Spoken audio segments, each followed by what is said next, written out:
¿Qué tal, amigos? Bienvenidos a las charlas pastorales. Estamos en la temporada número 105. Mi nombre es Arturo Delgado y este es el episodio número 4. Estamos estudiando la vida de David, estamos leyendo algunas partes de la escritura y bueno, como siempre, pues lo hacemos a través de preguntas. Luego hablamos un poquito acerca de el trasfondo, el contexto, la ubicación de la historia y una aplicación espiritual para nuestras vidas. Hemos estado hablando acerca de David, su pelea contra Goliat y luego después David y Mical y luego David y Jonatán cuando hablamos de la amistad.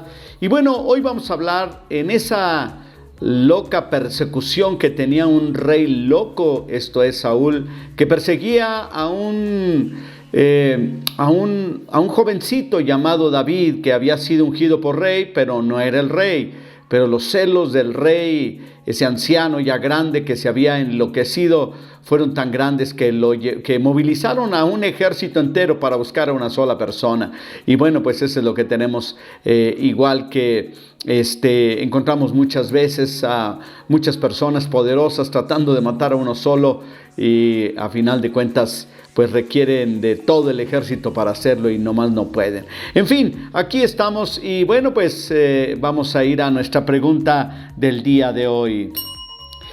En el capítulo número 21, en esa huida del rey David que tiene por causa de la persecución de Saúl, se me olvida decir que digo el rey David, en realidad era solamente un rey virtual, ¿verdad? Porque en realidad todavía no era el rey oficialmente, pero ya había sido ungido.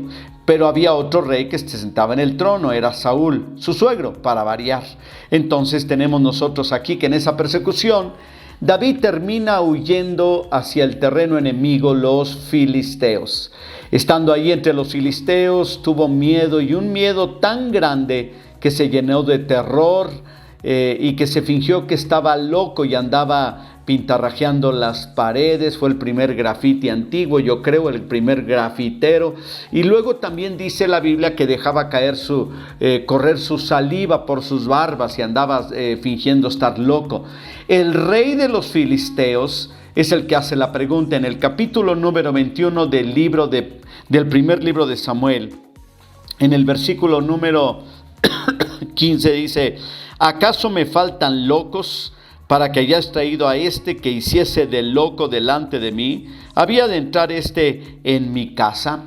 Y bueno, obviamente fue la forma como David se libra de ser perseguidos por los filisteos, porque además era enemigo natural de los filisteos. De hecho, les había hecho grandes estragos este David, ¿verdad? Con el pequeño ejército o con el ejército de Saúl, ¿verdad? Que también le había tocado comandar, ¿verdad? Pero ahora está solo, ahora está en otra tierra y ahora finge loco y entonces es desechado. Cuando sale de ahí es donde viene aquel pasaje famoso de la cueva de Adulam. Lo voy a leer, capítulo 22 del primer libro de Samuel, y dice: yéndose luego David de allí, huyó a la cueva de Adulam. Y cuando sus hermanos y toda la casa de su padre lo supieron, vinieron allí a él, y se juntaron con él todos los afligidos y todos los que estaban endeudados y todos los que se hallaban en amargura de espíritu, y fue hecho jefe de ellos y tuvo consigo como 400 hombres. Y bueno, este pasaje que nosotros estamos leyendo aquí de la cueva de Adulam, pues es un pasaje que nos habla precisamente de este momento, ¿verdad? Donde él huye a la cueva ese es un lugar, una cueva, ¿no?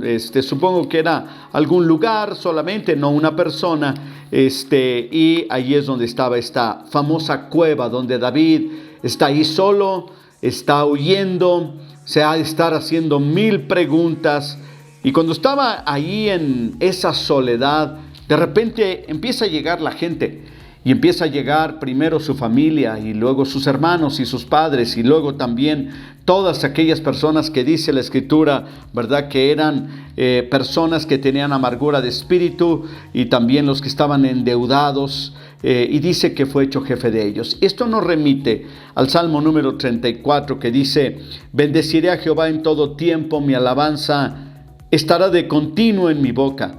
En el Señor se gloriará mi alma, lo oirán los mansos y se alegrarán.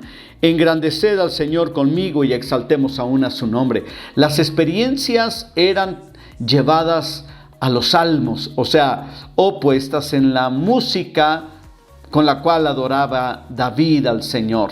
Y dice, ¿verdad? Busqué al Señor y Él me oyó y me libró de todos mis temores. Yo me imagino que estando ahí en esa cueva, David empieza a tararear un poquito algo de música, llegan estas personas, se hace jefe de ellos y luego saca este Salmo número 34 maravilloso que dice: los que miraron a él fueron alumbrados y sus rostros no fueron avergonzados. Este pobre clamó y lo oyó el Señor y lo libró de todas sus angustias. El ángel del Señor acampa alrededor de los que le temen y los defiende. Gustad y ved que es bueno el Señor, dichoso el hombre que confía en él. Y él está hablándoles precisamente a esas personas que estaban en amargura de espíritu y endeudados, huyendo quizás de la ley o qué sé yo. Y eran como 400 personas. Y dice que él se hizo jefe de ellos. Fue su primer ejército, su ejército personal, con el que posteriormente peleó grandes batallas. Algunos de ellos llegaron a ser personas importantes en su ejército cuando llegó David a ser el rey. Esto nos lleva a pensar de que Dios restaura a las personas. Podemos confiar en Él. La palabra de Dios nos enseña en el Salmo 34 que podemos confiar en el Señor y Él nos levantará aún de la cueva más oscura y de los problemas más graves si nosotros confiamos en el Señor. De ahí de la cueva sale, no para llegar al trono, todavía le faltaba un poquito, pero al menos eso fue el principio, porque encontró en Cristo o en Dios su fortaleza. Y nosotros también la podemos encontrar en Él. Muy bien, pues ahí está esta charla pastoral, esperando que sea de bendición para sus vidas. Y nos vemos el día de mañana en nuestra siguiente charla pastoral.